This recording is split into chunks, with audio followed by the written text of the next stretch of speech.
think I have commitment issues. So you committed to an hour-long session? Shit, I didn't realize it was that long. Anyway, just bring me up to speed. Well, it all started 37 hours ago. I was going to therapy because I thought it was too short, but my last therapist was kind of weird, kept drawing dicks and stuff while I was talking about length. So you're saying you couldn't commit to this therapist? Yeah, I guess. It wasn't working. It wasn't me, it was the therapist. Oh. Okay.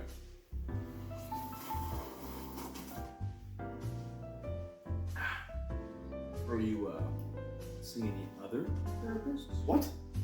No. I mean, not right now. I might later. I don't know. Rather non-committal of you.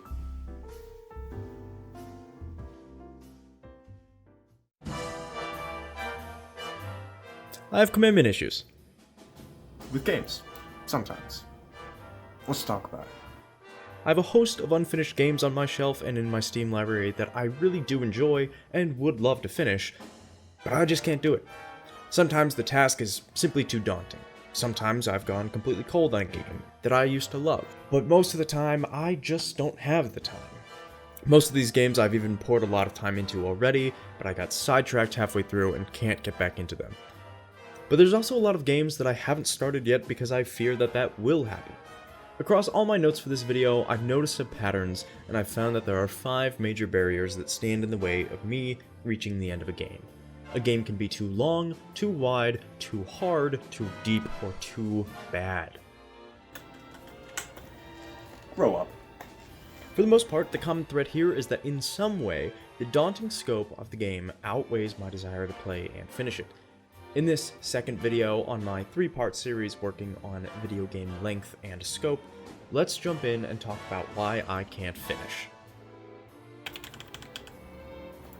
Finish games, finish.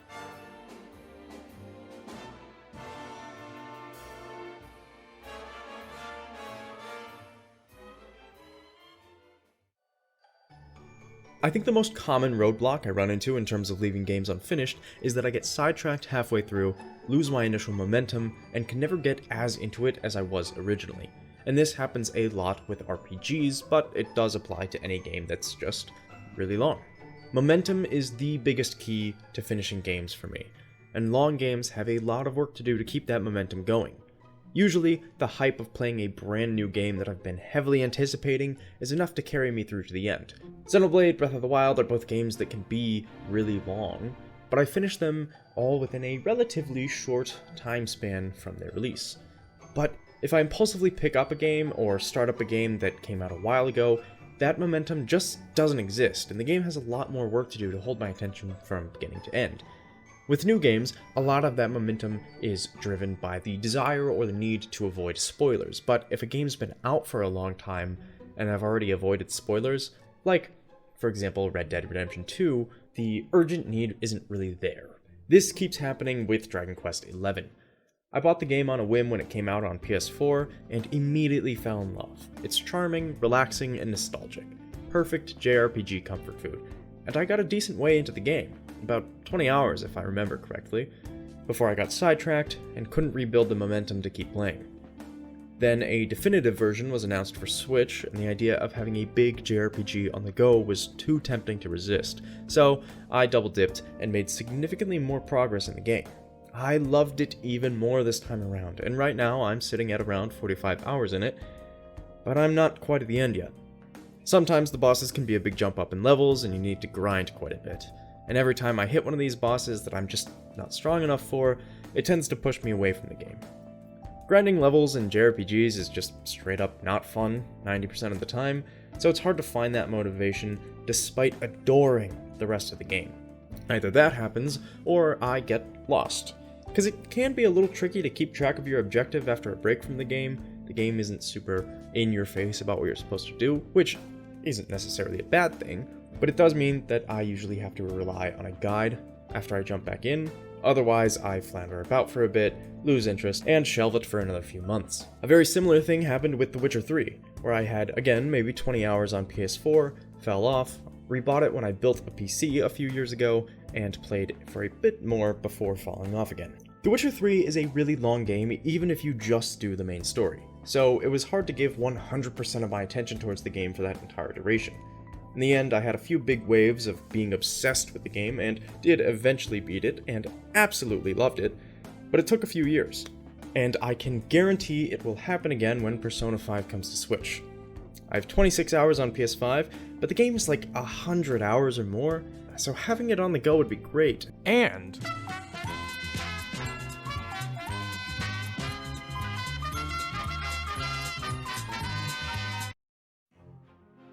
MMOs are another genre that have this issue for me as well. Not always, but often, and especially in the case of Final Fantasy XIV, the main campaign can be really long. Hopping into an MMO years after release means that there might be hundreds of hours of story to catch up on, and a lot of it is tedious, uninteresting, and drawn out.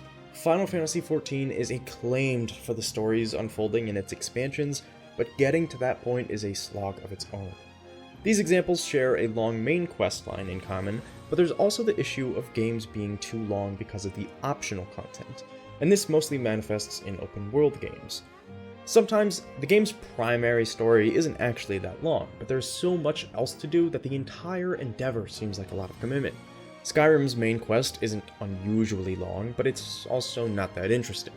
The actual game of Skyrim is to explore and tell your own story, more than it is to play the one they actually wrote.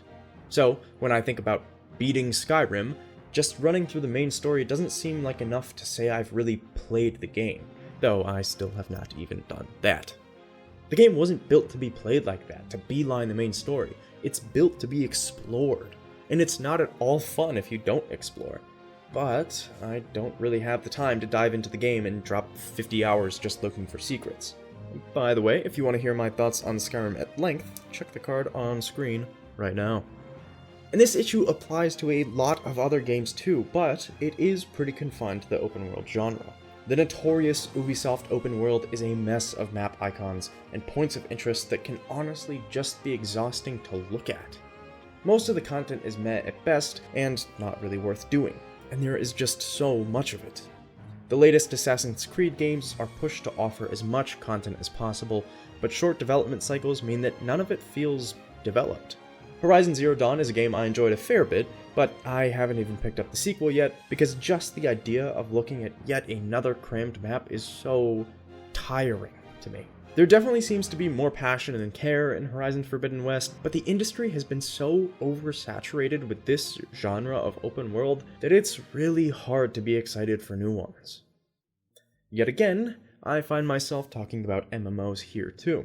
The MO of MMOs is to be these long-running, seemingly endless games where you grind your soul away. But that's kind of the whole point. So it doesn't feel like a soulless play to keep players engaged longer. Players are playing MMOs because they want long-term commitments, games that they will carry with them for years and years, whereas the latest trends in AAA single-player games feel like offline MMOs that you trade out every couple of months. But at the end of the day, even if it's something I'm more interested in, it's still hard for me to invest the time needed for an MMO. In Final Fantasy XIV, there's so much to do and explore, and I love it when I'm in the mood to play, but realistically, there's just too much to do in-game, and too much I have to do out-of-game for me to really dive headfirst into it. However, on the other hand, the issue sometimes is that I enjoy a game so much that I can't stop doing the side content, and never finish the main story. This is part of why The Witcher took me so long to finish. While it does have a very cluttered map, the side quests are really enjoyable and worthwhile. Elden Ring is refreshing because none of its secrets are laid bare by the map. Everything has to be truly discovered. Having everything there is to do just appear on a map when you activate a tower means that there is no real joy of discovery. And what's the point of exploring a big open world if you aren't discovering it? If you're just staring at a minimap following the quest route to your next destination? I'm going on a little bit of a tangent here, but the bottom line is that this style of open world presents the player with copious amounts of filler that doesn't actually make me want to finish the game or even play it. I still haven't even finished one run of Elden Ring because there is so much to see and do, and all of it is fun and worthwhile. Part of the problem here is also that I didn't have the initial momentum I was talking about earlier, because the game came out when I was super busy, so I never had the time to properly sit down with it and have an epic gamer weekend. So, I never had a strong start out of the gate, but I've still put nearly 30 hours into it, which is a fairly significant amount of time, but I just haven't made it to the end, and I still have a ways to go. And I want to give it the proper time it deserves, because simply rushing to the final boss would entirely forego what I love about the game. Speaking of Elden Ring, difficulty can be another reason I put down a game, and this one is pretty straightforward, I think. One of the major deterrents in finding my way to the end of a game is, of course, difficulty, and I suspect that this applies to most people. If a game is too hard, I bash my head against the wall until I give up. Take a break that ranges somewhere from a few hours to a few weeks, months, or even years. Then I come back to it when I'm renewed, refreshed, and ready to bash my head into the same wall for a few hours before realizing that I am so out of practice and there is no way for me to move past this boss. That, my friend, is why I have 4 unfinished From Software titles in my library. Elden Ring avoided this fate for a while because anytime I hit a roadblock, I could simply ignore it and go find a different roadblock. Eventually, though, I just got distracted by other games, and now I've lost the momentum and need a good motivation to pick it back up again. This is also the second nail in the coffin for a lot of JRPGs. If I get distracted because the game is too long, I often come back to it having completely forgotten all of my best strategies, which moves are even good, or the best party builds, where I'm going, etc. There are a lot of interweaving mechanics that slowly build up over the course of a 50+ hour game that are really hard to relearn if you're stuck at a boss and you just jump back in the middle of it. Octopath Traveler, for instance. This is a game that I genuinely really do enjoy. I think the combat is really satisfying, the presentation is lovely, and overall it's just a good time. But it's not an easy game. I can't remember what got in the way, but before I finished it, another game probably came out and killed my momentum for it, and every time I hop back in, I don't make it very far before I get stuck on a boss because I'm out of practice. And since I'm not immediately progressing, I'm not really motivated to keep pushing forward and finish the game, despite still enjoying it. I've got like 35 hours into the game, so it feels like a waste not to, but I can never bring myself to dedicate the time and effort to getting to the credits. As a little side note, in recording footage for this segment, I learned 2 important things. Sometimes, a game I'm putting off returning to is not as hard as I remember, and maybe what I thought was a roadblock was just an unlucky series of events. As I said earlier, Dragon Quest XI isn't exactly a hard game, but it occasionally requires a little bit of grinding. What I remember from last time I played was getting stuck on a boss, having a lot of grinding ahead of me, which wasn't exactly enticing. But after sitting down to grab some footage, I beat the boss first try, and ended up playing for a few hours now that the game had opened back up to me. On the flip side of that coin, after getting party wiped in maybe 3 rounds of combat, I came to accept the fact that I will never beat Octopath Traveler.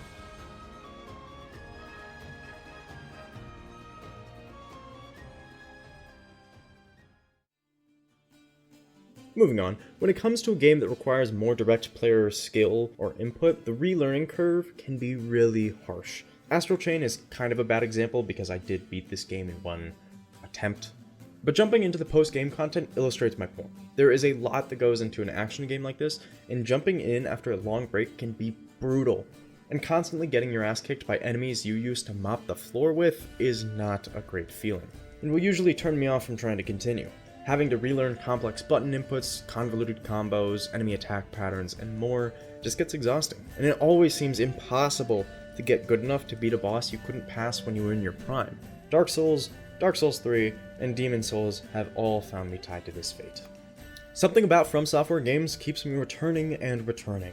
Initially, I hated the original Dark Souls. The game felt slow and clunky, I kept getting stuck on bosses, and retreading the path to the boss over and over is wildly unpleasant. If I wasn't getting my shit kicked in by a boss, I was lost, and didn't know where to go next. I kept picking up the game despite it though. Everyone just adores these games, and I wanted to get it. Eventually, I did hit a point where it kind of clicked, but after a good bit, I hit another tricky boss, put the game down, and then accidentally wiped my Switch save, so I won't be going back to it anytime soon. Somewhere though, in the middle of the Dark Souls playthrough, when I was still especially sour on the game, I convinced myself that Dark Souls 3, a game that is overall faster paced and more responsive, would fix the issues I had with the game, and I could finally get into a FromSoft game. The game feels notably easier, at least early on, and I do like that it is faster paced and more responsive, but again, I kept getting lost, and eventually gave up after like 5 hours. Then, the PS5 came out and Demon's Souls Remake was the most compelling game on the system. I convinced myself that this time, since the game was level-based and was generally more linear than the Dark Souls games, that this time I would finally finish a FromSoft game. I had a good run with Demon's Souls, put a solid 20 hours into it, made some good progress, and I was really enjoying myself. Then I hit a boss that I just wasn't getting past, and I ran out of healing items, realized that because the game is so linear, my only option was really to just comb over the same hallways over and over and over until I was better at the game, leveled up enough to offset the skill issue, and or had enough healing items to get past the boss. I jump in every now and then to fight it, and sometimes I get really damn close, but I haven't surpassed it just yet, and it's fallen so far to the wayside that rolling credits seems incredibly unlikely at this point. But then, Elden Ring was coming out, and originally I wasn't going to buy it. I had learned my lesson about FromSoft games. However, you are maidenless. But the trailers looked so cool, and the game looked like it would circumvent every issue I had with the previous FromSoft games, so this time, finally, would be the time I beat a FromSoft game.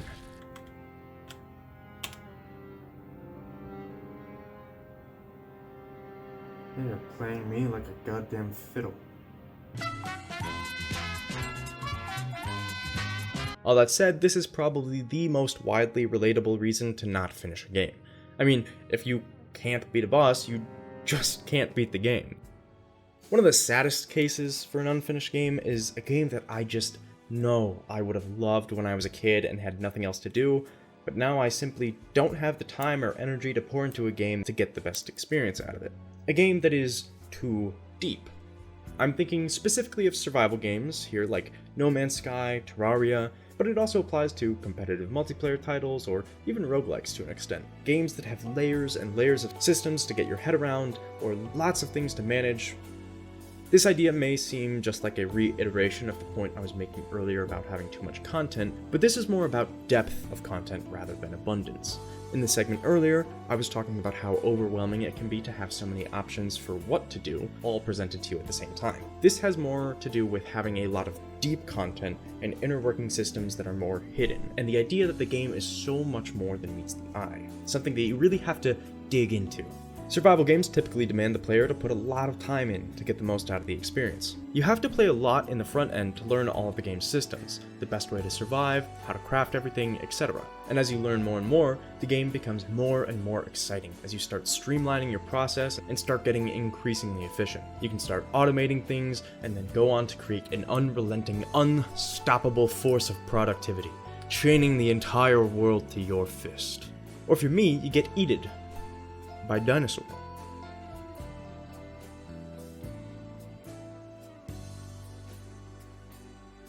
This applies to roguelikes or farming sims too. In Risk of Rain, for instance, there's a fair bit to wrap your head around as you start learning what all the items do, how to visit secret areas, get different endings, I think, create specialized builds, and making strong team comps, and a whole lot more that I really know nothing about. I love the game, and I play it fairly frequently, but I'm just not as deep into it as my friends are. I kind of just follow them around, so I do kind of feel like I'm missing out on the true experience of the game. Back to survival games, there's also the straight-up time commitment that is required for resource gathering. And if the game has base building, oh boy, that is a time sink as well. I love this kind of gameplay formula because it's super stimulating and satisfying to build up from nothing, but it just takes so much commitment and dedication. These games have to be your thing for a while, and I simply don't want to drop everything else and obsess over a single game for weeks. And it's just sad, because I know I would have gone absolutely nuts for Terraria if I had played it when I was younger, but now it's got so much content and there's so much complexity, so much to learn how to make and how to do, that it's all just too overwhelming to just hop in and play casually. The same thing applies to No Man's Sky or Ark or Valheim or anything else in the genre. These are games I know I would have just adored if I were able to play them earlier in life, when I had more time, less games to play, but at this point there is so goddamn much going on in these games that there is just no way I could learn all the ins and outs. And every time I boot it up, I do feel a little sad knowing that I am hardly scratching the surface of what the game offers. And honestly, this kind of applies to the new Minecraft updates too. For the most part, I kind of just play Minecraft in the same way I did 7 years ago, and rarely interact with new systems. I have commitment issues and I'm scared of change. While this always ends up being an issue, I'm far more likely to experience a game if I'm starting it at the same time as my friends. Multiplayer survival games are a popular genre, but I hate joining my friends who are already really experienced. Take Ark, for instance. I have no idea what the fuck any of this is. Arnold, I have something to confess to you. What is it, Tiffany? I don't think I'm called a centipede because I have 100 legs. I think I'm called a centipede because I've peed on 100 books. No, I think you're called a centipede because you're the only cent I peed. Oh, you're so sweet, Arnold. Give me some good old bug lovin'. That better go in your video. My skill level is so far below these guys that it feels like I'm playing a different game. Nothing I do is really meaningful when the people you play with don't even engage with the game on such a simple level, which makes it hard to learn how to actually play the game, and I simply don't enjoy it enough to figure it out in single player or spend the time letting them coach me. Not to diss them or anything, that just is the nature of these kinds of games. A few years ago, me and the guys all started No Man's Sky at the same time, and that was a far more enjoyable experience, as we all had to learn the game together, and we were all playing at the same level of understanding. This section has gotten a little rambly, but to tie it all together, you guessed it, MMOs. There's crafting skills, guilds to join, classes to master. There's 27 colors of dye I need to discover right this minute so I can make the freshest goddamn fit note to man, and then I need to find some sick-ass armor, and finally, we come to games that suck. Or maybe they just don't gel with me, or I don't like them for whatever reason. For reasons unexplainable, I feel obligated to finish every game I boot up. I kinda mentioned before, but I usually won't even boot up a game to try it out if I don't expect to finish it or be dedicated to finishing it for a while. So if I start playing a game and get past the first hour or two, I immediately feel like I have to commit to finishing it, whether I'm actively enjoying it or not.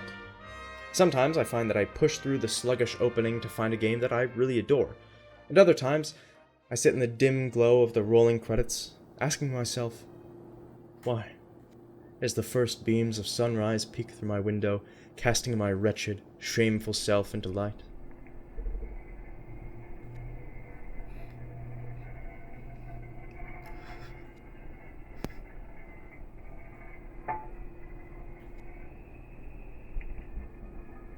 And other times I think the game was really mid and I move on.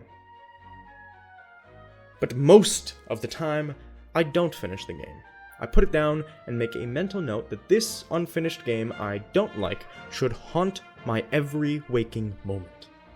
And the next time I think about what I want to play, I will feel guilt over the unfinished, unenjoyable game on my shelf. I've been getting a little better about this lately just because I have so much I want to play, and am realizing there is no reason to finish games I don't enjoy just to get my money's worth or just to say I did it. I'd rather enjoy a game for 4 hours than hate it for 20. Unfortunately, sometimes games that start out really bad get really good. The slow, sluggish opening of Pokemon Legends Arceus probably deterred a lot of people from sticking with it, but those who have played it all the way tend to love it. Sometimes the opening can be strong, but the middle act lacks enough variety to keep the player engaged, or the game overstays its welcome. This is another place I tend to fall off, after a game finds its rhythm and becomes routine. But in a lot of cases, the game picks back up towards the end. Death Stranding, for instance, has an intriguing opening, gorgeous visuals, and interesting enough mechanics to keep me engaged for the first 10-ish hours. The next 20 hours sucked. Absolutely miserable, anti-fun, repetitive, and tedious. It took me months to finish this chunk, and the only reason I ever did was because of the lockdowns in March 2020. But the last 10 hours were phenomenal again, and the ending of the game is so brilliant, and the last act is so satisfying because of all the pain and struggle I had endured to get to the end, and the way the shared world mechanics change the game as you get deeper in. I loved it. I won't dive too deep into it, but suffice to say, if I had dropped the game in the middle, I wouldn't have reached the end of one of my favorite gaming experiences of the last few years, which is why I try to stick most games out. That said, you can tell when a game just sucks, and there will be nothing to gain from playing it. Harvest Moon Dream Valley, I think it's Harvest Moon Dream Valley, is one of the most miserable games I've ever played. I played it for a little bit, decided it was bad, and I will never touch it again. These unfinished games aren't games I still consider part of my backlog or anything, so they're not really what I'm talking about here, but I just figured I'd give them a quick mention. Really what I'm talking about are games that are, fine, but I expect to get better as they go on and get more complex. Minecraft Dungeons had the advantage of being an IP that I already enjoyed, but the game was really boring. Neat at first, but the novelty wore off, and I expected it to get more interesting and complex as it went on, but it never really did. Eventually, I reached a point where I just couldn't care less about actually playing it, but I was close enough to the end where it would have forever bothered me if I never did complete it, and in the end, it's not a game I would regret not having played. Really did nothing for me, but I felt compelled to beat it anyway. As I've said, I am getting better about this, about just putting games down and forgetting about them, but I do still have quite a few in my backlog that realistically I will never return to because I just didn't like them that much, but I still want to beat them. Okay, so what? We've just looked at a bunch of games that I haven't finished, even though I want to. Why does it matter? Yeah, I don't know. I thought it was kind of interesting. I guess the bottom line here is that I don't have some interesting conclusion here. I have no bold claim to make about the psychology of gaming, other than a game being too big, too imposing, or otherwise overwhelming is likely to push me away from it, just like anything else in life. I am far more interested, however, in seeing what you all think. So comment down below. Is any of this relatable to you? Does it at least make sense? Am I alone in all of this? Am I thinking too hard? Oh, did you say something? No, I thought you were gonna say something. No, I wasn't.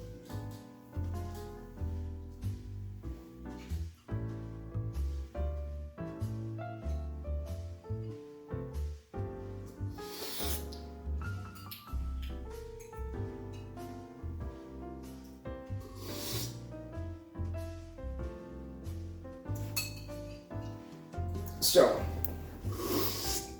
you gonna say something?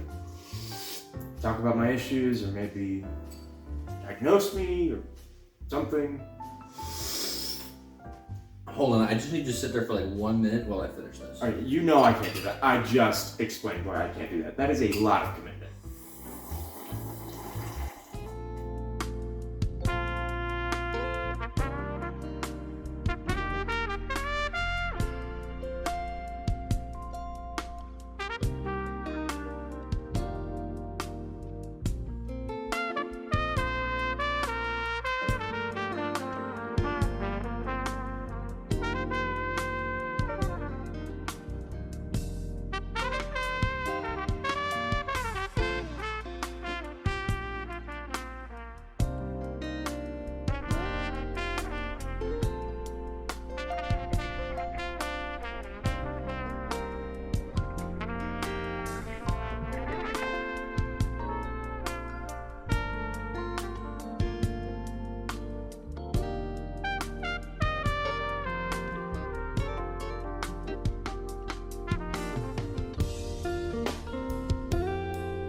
No, okay, fine.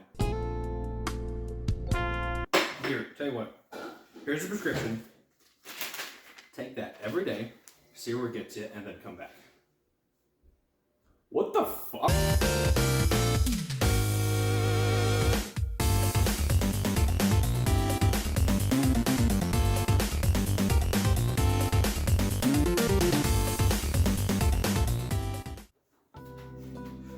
said, I just think we should see other people. Your client? Yes! So he left halfway through the first session.